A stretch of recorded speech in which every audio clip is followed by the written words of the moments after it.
Good morning everyone, welcome again in our YouTube channel Adhyayan the effort. आप सभी का फिर से वेलकम है, स्वागत है हमारे YouTube channel Adhyayan the effort में। इससे पहले जो भी स्टूडेंट न्यू है, kindly this is our lecture number 6 series of lecture था, जिसमें आज लेक्चर हमारा 6 है। जो भी स्टूडेंट न्यू है वो काइंडली पहले लेक्चर 1, 2, 3, 4, 5 देखें, उसके बाद आप प्रोसीड करें लेक्चर नंबर 6 में, ताकि आपको चीजें जो है वो कंटिन्यूअस वे में आपको समझ में आए। चलिए, इससे पहले एक इंफॉर्मेशन है, एक शॉर्ट, ज़्यादा टाइम उसमें लेना नहीं है। 22 मार्च से आपका एक न्यू बैच हमारे यहाँ स्टार्ट हो रहा है अध्ययन द एफर्ट में, हर एक ब्रांच के। तो जो स्टूडेंट अभी तक ज्वाइन नहीं किए हैं किसी कारणवश, तो वो काइंडली ज्वाइन कर ले। वीडियो के डिस्क्रिप्शन में आपको कॉन्टैक्ट नंबर मिल जाएगा, जिससे आप फर्दर कोई भी इंक्वायरी, नोटिस जानना चाहें वो आप कंसल्ट कर सकते हैं। चलिए, आज हम लोग स्टार्ट करेंगे इन द लेक्चर नंबर 6। दो टर्म को हमको समझना है। First one is cohesion and second one is adhesion. दो टर्म है, कोहेजन एंड अडेजन। देखिए, कोहेजन क्या है, फॉर एग्जाम्पल हम आपको इसका डेफिनेशन भी बता देंगे। फॉर एग्जाम्पल, अगर आपने एक फ्लूइड लिया किसी एक बीकर में, क्लियर?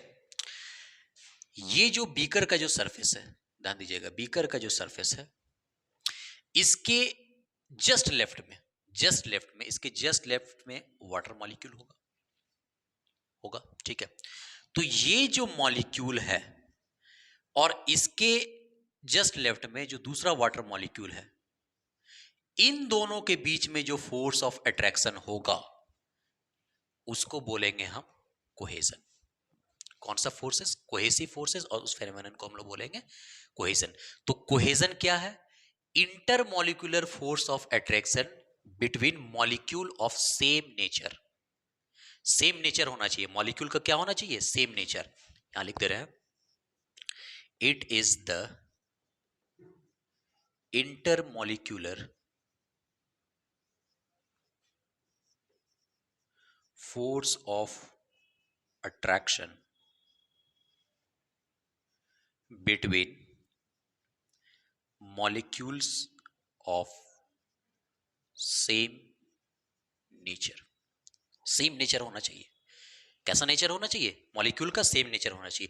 कोई भी मॉलिक्यूल, फॉर एग्जांपल कोई भी molecule, for if you take this example, ठीक है, अगर आप दूसरा मॉलिक्यूल्स को लो, for example mercury and mercury, तो दो मॉलिक्यूल्स ऑफ मरकरी के बीच में जो बॉन्ड है that will be cohesive bond. Cohesive bond. तो इसका डेफिनेशन क्या हो जाएगा कोहेजन का? It is the intermolecular force of attraction between molecules of same nature. जब दो मॉलिक्यूल सेम नेचर के होंगे और उन दोनों के बीच में जो फोर्स ऑफ अट्रैक्शन होगा वो क्या होगा? आपका cohesion forces. Clear? So I hope you will understand what is the cohesion. Next है आपका एडहेजन। एडहेजन होता है आपका, for example, if you take the same example here, if you take mercury, for example mercury, और if you take the water, कि जो glass का जो मॉलिक्यूल है, ग्लास का molecule, this is your glass molecule. अच्छा, इस ग्लास मॉलिक्यूल के जस्ट जस्ट लेफ्ट में वाटर का मॉलिक्यूल होगा। तो इन दोनों के बीच में भी एक बॉन्ड होगा। फॉर एग्जाम्पल, कभी देखना आप शीशे के ग्लास में जब आप पानी पी लेते हो, ग्लास के सरफेस में कुछ वाटर ड्रॉपलेट्स लटका रहता है। ये चीज आप फील कर पाओगे। वो क्या है? Due to adhesion, due to adhesion या फिर एडेसिव बॉन्ड के कारण। तो क्या होता है, जो ग्लास का जो मॉलिक्यूल है और जो वाटर का मॉलिक्यूल इस ग्लास सरफेस के जस्ट लेफ्ट में है, ये आपस में क्या होता है? बॉन्ड बना लेता है। ये आपस में क्या होता है? बॉन्ड बना लेता है। क्लियर? जिसकी वजह से जब आप ये पानी इससे निकाल देते हो या फिर पानी अगर पी लेते हो, ध्यान देना कुछ सरफेस पे एक वाटर मॉलिक्यूल आपको प्रेजेंट दिखेगा। इसको क्या बोलते हैं? एडहेजन। इसको क्या बोलते हैं? एडहेजन। तो अगर आप डेफिनेशन में जाओगे तो it the is the intermolecular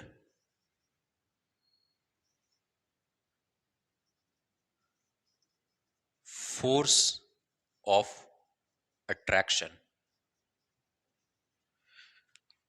between molecules of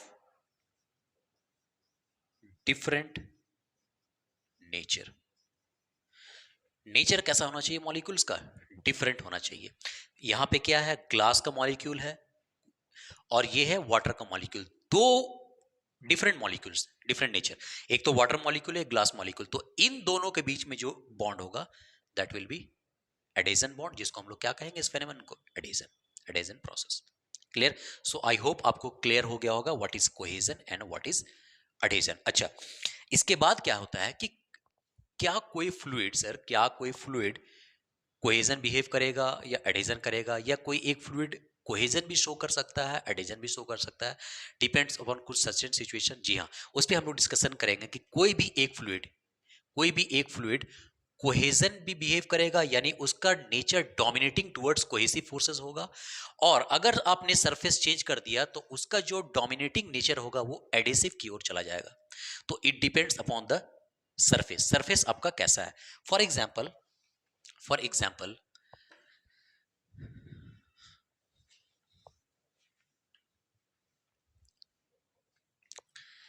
आपने क्या किया, एक ग्लास का एक बर्तन लिया, ग्लास का एक बीकर लिया, इसमें आपने वाटर रखा। क्लियर? अब इस वाटर को आप निकाल दो तो क्या होगा, कुछ वाटर मॉलिक्यूल्स इस सरफेस से क्या होगा, चिपक जाएगा।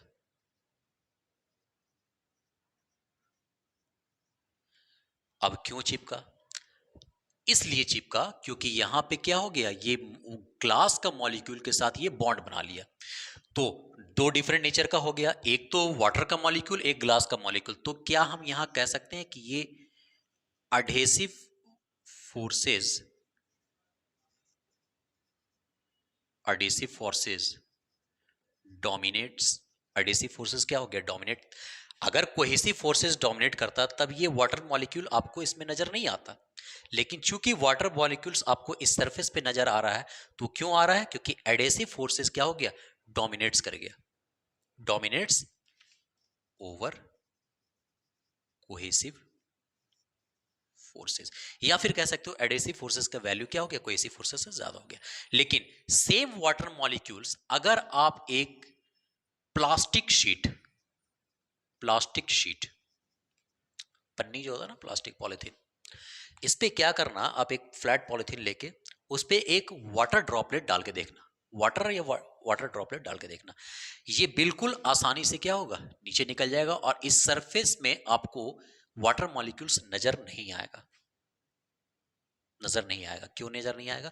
क्योंकि इस पे क्या हो रहा है, ये surface as compare to this glass surface ये ज्यादा स्मूथ है, और वाटर मॉलिक्यूल जो डिफरेंट वाटर मॉलिक्यूल है, इसका कोहेसिव फोर्सेस यानी मॉलिक्यूल सेम नेचर का जो फोर्सेस है, दो सिमिलर नेचर ऑफ मॉलिक्यूल्स के बीच में जो बॉन्ड है, कौन सा बॉन्ड है, कोहेसिव बॉन्ड। तो इसका कोहेसिव फोर्सेस जो है डोमिनेट कर गया ओवर एडेसिव फोर्सेस, यानी ये जो वाटर मॉलिक्यूल और इस प्लास्टिक शीट के बीच में जो इंटरमॉलिक्यूलर बॉन्ड है, ये as compare to cohesive bond weaker है, जिसके कारण क्या हो रहा है, एडेसिव बॉन्ड बहुत ज्यादा स्ट्रांग नहीं हो पा रहा है और कोहेसिव फोर्सेस बहुत ज्यादा स्ट्रांग है। दैट्स वाई ये जो मॉलिक्यूल को ये अपने साथ लेते हुए वो निकल जा रहा है आगे। क्लियर? तो इन प्लास्टिक शीट आप कह सकते हो कि cohesive forces dominates over adhesive forces. जी हाँ, कोहेसिव फोर्सेस का वैल्यू क्या हो गया, ज्यादा हो गया as compare to adhesive forces. तो कहने का मतलब है कि same fluid it will show adhesive nature more और it will show cohesive nature force depending on what the surface it is, surface आपका कैसा है। क्लियर? अगर सरफेस आपका कुछ इस तरीके से है कि जहां एडेसिव फोर्सेस डोमिनेट कर रहा है, तब आपको ये जो मॉलिक्यूल्स में क्या हो रहा है, वो मॉलिक्यूल्स आपको अटैच्ड होता हुआ मिल जाएगा। क्लियर? और अगर कोहेसिव फोर्सेस डोमिनेट है तो इस सरफेस पे आपको वो लिक्विड मॉलिक्यूल नजर नहीं आएगा। तो अगर आप इसको एक समराइज वे में लिखो तो आप लिख सकते हो same fluid can show both cohesive and adhesive forces depending upon the nature of surface. जी हाँ, नेचर ऑफ सरफेस। सरफेस का हमारा नेचर कैसा है, सरफेस का नेचर पे डिपेंड करेगा कि सेम फ्लूइड हमारा कोहेसिव फोर्सेस ज्यादा डोमिनेट करेगा और same fluid it will show adhesive nature more. तो it will depend upon what the surface it is. Clear? For example अगर आपने यहां भी वाटर लिया, यहां भी वाटर लिया, तो वाटर क्या है, यहां पे एडेसिव फोर्सेस ज्यादा डोमिनेट कर रहा है, एडेसिव फोर्सेस ज्यादा स्ट्रांग है as compare to cohesive force, इसलिए आपको यहां पे क्या हो रहा है, वाटर मॉलिक्यूल मिल रहा है। लेकिन प्लास्टिक शीट में क्या है, कोहेसिव फोर्सेस डोमिनेट कर गया ओवर एडेसिव फोर्सेस, इसलिए आपको यहां पे वाटर मॉलिक्यूल क्या होगा, नहीं मिलेगा। सो आई होप आपको क्रिस्टल क्लियर समझ में आया होगा कि what is the cohesive forces and what is adhesive forces. Simple आप याद रखिए, cohesive means intermolecular force of attraction between the molecule of same nature होना चाहिए मॉलिक्यूल का। और एडेसिव क्या होगा, एडेजन क्या होगा, intermolecular force of attraction between molecule of different nature होना चाहिए, तो वो क्या कहलाएगा, adhesion. So I hope this is all about the basics of fluid mechanics. Up lecture 1 2 3 4 5 6 up to 6 lecture, these all are the basic fundamental which you have to learn before going to the main syllabus of fluid mechanics or hydraulics. आप इन सभी चीजों को एक basic idea हो गया कि what is fluid mechanics, how fluid flow, what is the difference between solid and fluid, what is cohesion and adhesion. So this if you understand these all think very carefully and crystal clear, then you will proceed in fluid mechanics and you will understand in a better way. So I hope all of you are clear. So on 22 March there is a new batch going to start. So अभी तक जिसने join नहीं किया है वो kindly join करें। बाकी के लिए till then be safe, thank you very much. और लीव वीडियो को लाइक एंड सब्सक्राइब करना ना भूलें। Thank you very much.